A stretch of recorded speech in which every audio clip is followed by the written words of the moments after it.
Hi everyone, and welcome to another episode of Eat, Smoke, Drink. Today we're going to do a little bit, something a little bit different. When we have whiskey tastings, one of the number one questions I get asked, or one of the top questions I get asked is, what are the difference between glasses? Why do you use a tumbler or a Glencairn glass or whatever? And so today I am going to do a side-by-side on one of the most popular glasses out there. I always taste with the Glencairn. Glencairn seems to be the standard nowadays, and so I always taste with the Glencairn because it's convenient, it's really available, and I quite like it as well. And the other one is something that you see quite a lot in social media, and a lot of people have it now as well, is a Norland Glass. The Norland Glass boasts that it's engineered to appreciate your whiskies better. So when I say engineered, I said they had a master blender and scientists and things like that design it, and they say that there are fins in there that creates certain things in the whiskey, so it's a better nosing whiskey. I find that tasting it, which I will taste as well, but generally what I've found in the past is tasting whiskey to me, the glass doesn't matter too much. The smell is what is influenced by the glass itself. So I'm going to go ahead now and do a review side by side on the Glencairn and the Norland Glass. And I will of course taste it as well, because smell does alter your taste. But in saying that, from my experience in the past, it's mainly the smell that gets influenced by the shape of the glass and the type of glass that you've got. So let's go ahead and start tasting it. Now, you're probably wondering why I used a Johnnie Walker Blue Label in this particular review.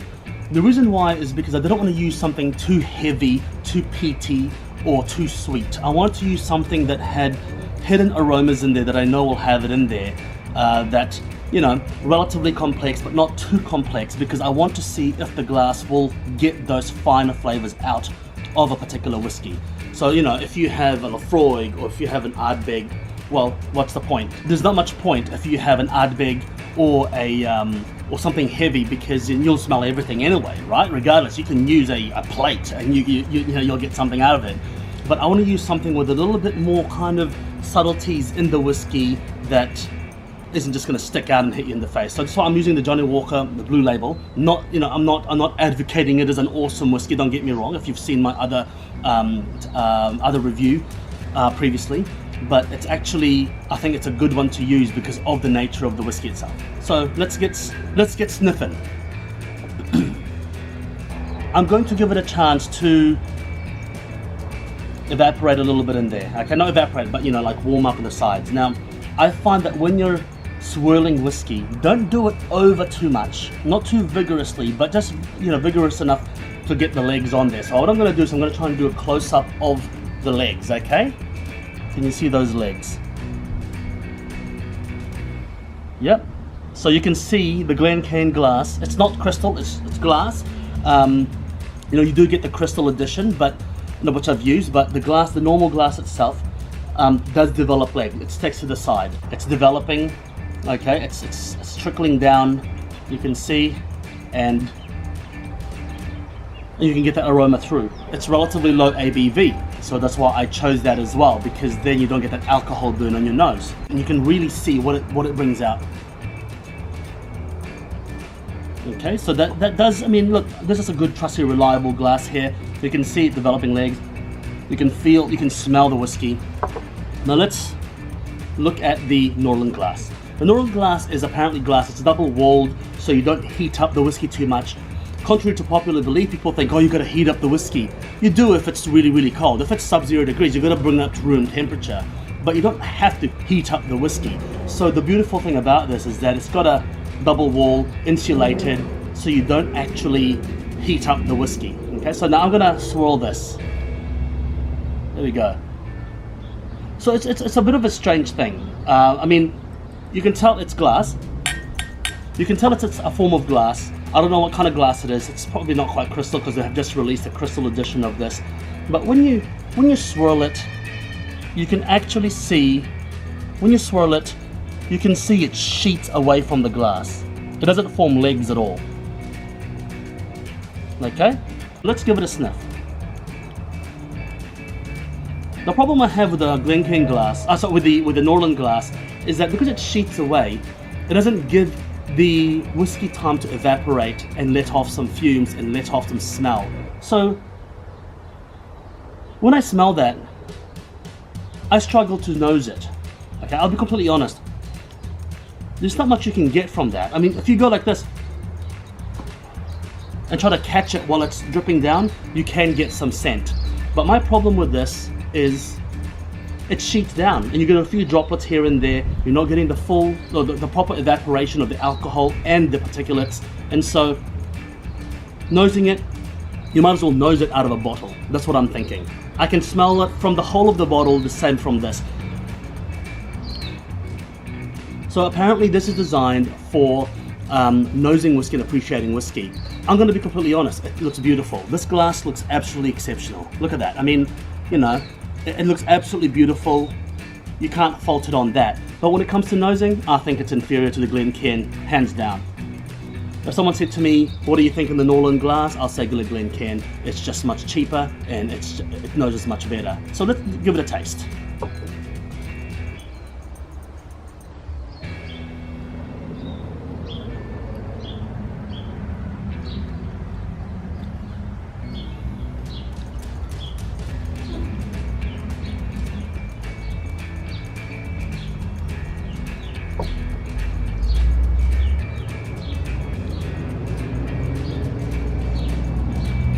The taste is not much different, although the difference that I can taste is this one here has dissipated a bit more alcohol. So the Glencairn, because of the legs developing and because it's sticking to the side, it has let go a bit more alcohol. So there is less burn when you're drinking it on the Glencairn, from the Glencairn as you would the Norland Glass. The Norland Glass, one advantage is that it doesn't evaporate. There's no evaporation really that I can detect. I mean, I can actually clearly taste the difference between the two, which is interesting enough, because with this one here, the alcohol is stronger than the Glencairn. That's because there has been almost no evaporation from the Norland Glass. So my conclusion is I'm not a fan of the Norland Glass. I think that the material is not quite right. I don't know why they chose this material, but to me it looks very nice. It's nice to hold, it's very pretty, but evaporation wise, there's no merit for me. Whilst the Glencairn, it's quite normal. There's nothing spectacular looking about it, but I do find that the Glencairn does let the alcohol evaporate more for nosing. And when you're drinking cask strength whiskey, and I'm talking whiskey that is, 50% and above, and in some cases 68%, you do want some of the alcohol to evaporate.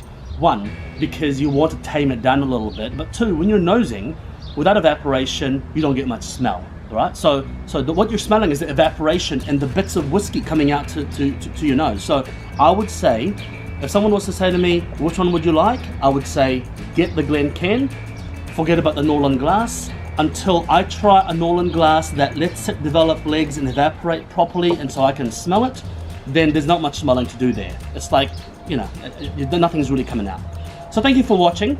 I'm going to review more glasses in the future. So if you have any particular glasses that you want me to review side by side with the Glencairn, let me know. I'm happy to do it for you. Thank you very much.